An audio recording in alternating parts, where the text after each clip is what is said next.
Hey, what's up, guys? Mr. Surplus Nut. Just doing a little bit of reloading because I'm going to the range this weekend. Today is April the 14th, Thursday. So I gotta finish my reloading between today and tomorrow, which is Friday, so I can go Saturday morning.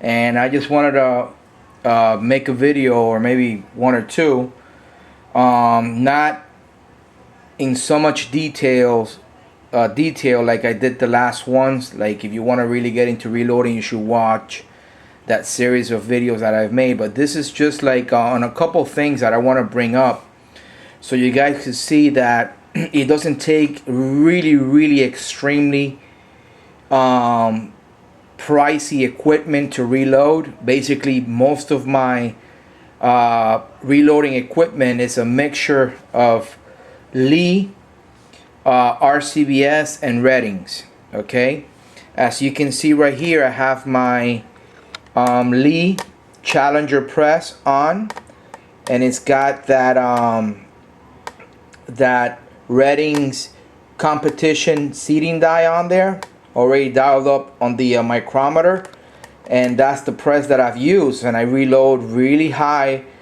precision, accurate ammunition. Some people say, oh, you gotta get the RCBS press, you have to get a Reddings.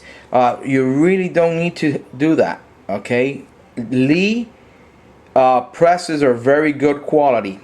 This is like the Challenger with the quick release bushings, and I purchased this one. I bought the Challenger kit that came with it. I have not had any problems with it, and now for 2011 they already have their main cast iron press, which is supposed to be a lot more heavy duty than this one.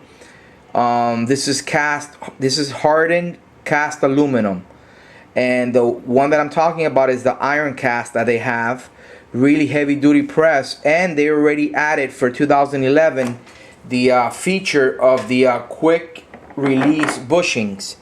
Okay, you set your bushing on your die, and now you don't even have to buy their Lee nuts. They have the one that has the screw that ties the nut really nice, not into the actual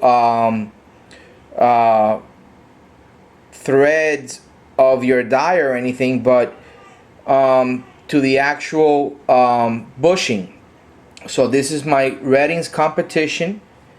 Okay, it's already set at the length that I need for the rounds that I load. And this is the press I use, the Lee Challenger with the quick release bushings feature on it. Okay, right here I got my this is basically what I'm doing. I don't have all the equipment out right now. I have my, always in front of me, if you guys could see, this is my main tool right here, the Foster case inspector. Okay, this is where I check my runouts, okay, to see you know, that everything's cool. Every round that I make, every cartridge that I completely build and I put it on in that box back there, I run it through my runout gauge. Okay, and here I got my RCBS, scale, digital scale. Okay, it's the RCBS Range Master 750.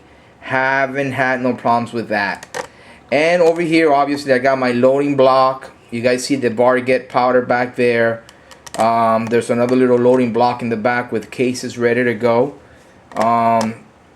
These cases have been cleaned, primed. Okay, these are Norma cases. Norma cases, they have been cleaned, primed, and the neck, I already did the neck. I only do 40 thousandths of an inch. You see that little bit right there? That's all I do on my neck. You don't have to do the whole neck, because unless you neck turn your cases, you might end up with runouts. And I don't like neck turning my cases because you thin out the neck wall too much.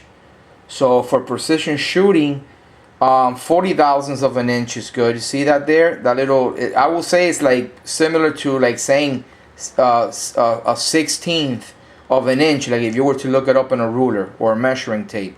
Just a little bit there that you guys see on the tip.